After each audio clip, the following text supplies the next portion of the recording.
Assalamualaikum warahmatullahi wabarakatuh. Alhamdulillahirrabbilalamin. Assalatu wassalamu ala asyrafil anbiya'i wal mursalin wa ala alihi wa sahbihi ajma'in, amma ba'du. Alhamdulillah, kita masih dipertemukan dan disatukan meskipun melalui media online, e-learning maupun WhatsApp. Di sini saya Abdurrahman dan rekan saya Nur Rosman akan membawakan materi tentang teori-teori belajar dalam pembelajaran. Yang pertama, prinsip-prinsip belajar dalam pencapaian tujuan dibagi menjadi 7, yaitu prinsip perhatian dan motivasi, keaktifan, keterlibatan langsung atau berpengalaman, pengulangan, tantangan, balikan dan penguatan, serta perbedaan individual. Yang kedua, klasifikasi teori belajar dalam pembelajaran. Teori belajar sendiri didefinisikan sebagai metode yang menggambarkan bagaimana seseorang melakukan proses belajar. Ada 5 macam teori pembelajaran, yakni yang pertama teori kognitif, yang kedua teori behavioristik, yang ketiga teori humanis, yang keempat teori konstruktif, dan yang terakhir teori gestalt. Untuk penjelasannya, yakni akan dijelaskan oleh rekan saya yaitu Nur Rosman.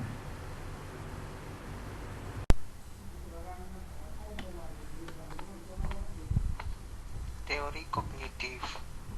Teori ini menggambarkan bahwa belajar adalah aktivitas internal yang terdiri dan dari beberapa proses seperti pemahaman, mengingat, mengolah informasi, problem solving, analisis, prediksi, dan perasaan.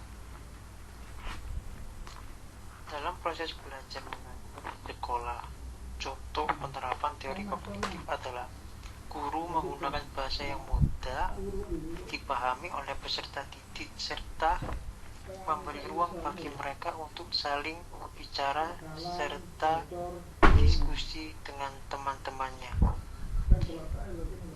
Selanjutnya ada teori behavioristik.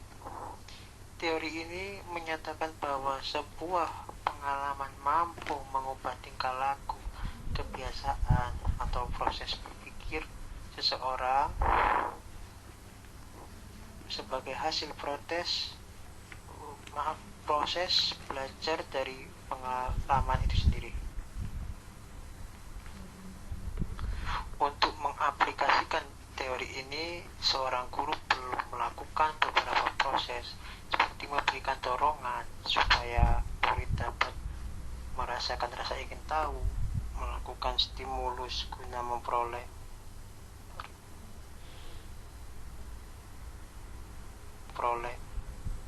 respon siswa, dan melakukan pengulangan stimulus dalam bentuk yang berbeda.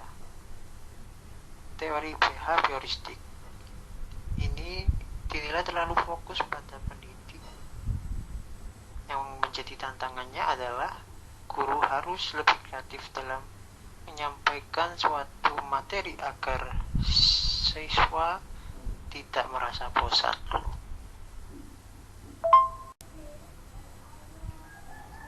Selanjutnya ada teori humanis. Teori humanis adalah metode pembelajaran yang fokusnya terletak pada peserta didik guna mengembangkan potensi. Dalam teori humanis ada beberapa faktor yang mendukung teori ini. Yang pertama, peran kognitif, pemahaman seseorang tentang ilmu pengetahuan, dan yang kedua, peran afektif, yaitu faktor mental yang membentuk individu. Dengan mengaplikasikan teori humanis ini, siswa akan merasa senang selama proses belajar dan bisa menguasai materi dengan gampang. Teori selanjutnya, teori konstruktif. Teori konstruktif sejatinya sudah ada dari dulu, namun masih digunakan sampai sekarang karena bersifat efektif dan juga mampu beradaptasi dengan baik terhadap perubahan zaman. Lewat teori konstruktif, peserta didik diajak untuk mendalami pengetahuan secara bebas atau juga bisa memaknainya sesuai pengalaman. Dalam praktiknya, teori konstruktif ini siswa akan diberi ruang untuk membuat ide atau gagasan menggunakan bahasanya sendiri.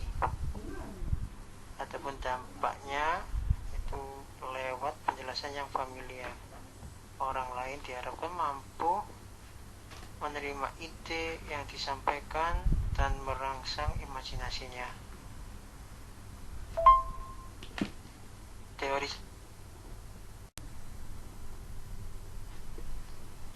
selanjutnya adalah teori Gestalt. Teori Gestalt merupakan percabangan dari teori kognitif. Teori ini muncul dari buah pikiran seorang psikolog Jerman, yaitu Max Wertheimer. Dalam teori Gestalt, proses belajar seseorang dimulai dari mendapatkan informasi, lalu kemudian melihat strukturnya secara menyeluruh. Setelah itu, proses dilanjutkan dengan menyusun kembali informasi yang didapat dalam struktur yang lebih sederhana hingga individu tersebut mampu memahami informasi yang coba disampaikan. Menariknya, konsep ini tak hanya diaplikasikan dalam proses belajar mengajar antar guru dan murid, tapi juga biasa dimanfaatkan dalam proses desain. Selanjutnya yakni yang ketiga, paradigma behaviorisme dan konstruktivisme dalam pembelajaran. Paradigma behaviorisme dalam pembelajaran. Implikasi dari teori behavioristik dalam proses pembelajaran dirasakan kurang memberikan ruang gerak yang bebas bagi mahasiswa untuk berekreasi, bereksperimentasi, dan mengembangkan kemampuannya sendiri. Karena sistem pembelajaran tersebut bersifat otomatis mekanis dalam menghubungkan stimulus dan respon sehingga terkesan seperti kinerja mesin atau robot. Akibatnya mahasiswa kurang mampu untuk berkembang sesuai dengan potensi yang ada pada diri mereka. Paradigma konstruktivisme dalam pembelajaran. Menurut paham konstruktivisme, pengetahuan merupakan hasil bentuk sendiri. Oleh karenanya tidak ada transfer pengetahuan dari seorang ke orang lain, sebab setiap orang membangun pengetahuannya sendiri. Bahkan bila dosen ingin memberikan pengetahuan kepada mahasiswa, maka pemberian itu diinterpretasikan dan dikonstruksikan oleh mahasiswa sendiri melalui pengalamannya. Sekian, itu saja yang bisa kami sampaikan. Kurang lebihnya kami mohon maaf. Assalamualaikum warahmatullahi wabarakatuh.